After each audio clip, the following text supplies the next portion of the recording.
There's a couple of choices to weigh when you're buying your first wok.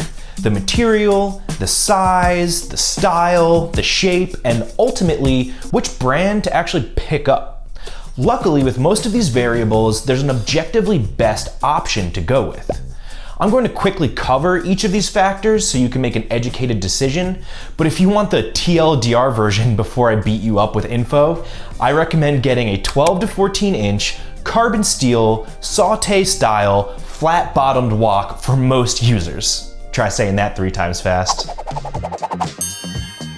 The material is the easiest question to answer. You're going to get a carbon steel wok. End of story. Carbon steel is lightweight, it can be seasoned to be mostly non-stick, and is literally what every Asian restaurant uses. Don't even waste your time considering an absurdly heavy 10-pound cast iron wok, or one with a chemical non-stick coating that can't even be heated above a certain temperature. Sometimes retailers will refer to carbon steel as naturally non-stick as a marketing gimmick, so it can be a bit confusing at times, but just scroll down to the product specs to make sure it's actually made of carbon steel.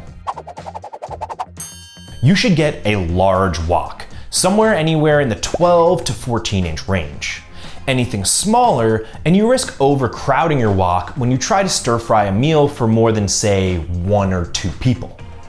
Retailers will also give you the gauge or thickness of the wok metal in millimeters, but don't let this factor into your decision.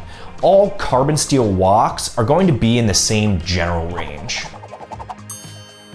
You have 2 main styles of woks: sauté pan-like ones with a stick handle, or woks with 2 loop handles. To me, the sauté handle is a no-brainer. It's just way easier to use and maneuver on a home stove. These sometimes come with a little helper handle on the other side, which can be useful for moving the wok when it's full of food or oil, or to help balance a round bottom wok on your stove, but honestly, I can take it or leave it. Now we come to the only real decision you have to make when buying a wok, picking between a round bottomed one or a flat bottomed one. If you have an electric or an induction stove, the decision is made for you. You're getting a flat bottomed wok because the round bottom ones will just fall over on your stove. If you have a gas range, however, you could get a round bottomed wok depending on what the grates on your stovetop are like. Some hold woks better than others. It will have some balancing issues regardless, so I still recommend getting a flat bottomed wok, especially if you plan to steam or deep fry in it. There are wok rings you can purchase to balance a round wok on your gas stove, but this comes at the cost of proximity to your heat source, impacting how hot your wok can get, which is a trade-off that you shouldn't really be willing to make. The cheapest way to get a wok is to go to a local Chinatown with a list of the features you want and just pick any wok that fits the bill. It probably won't be more than, say, 25 bucks. If you don't live near a Chinatown but still want to support local, you can buy one online from The Wok Shop, a small independent shop in the San Francisco Chinatown.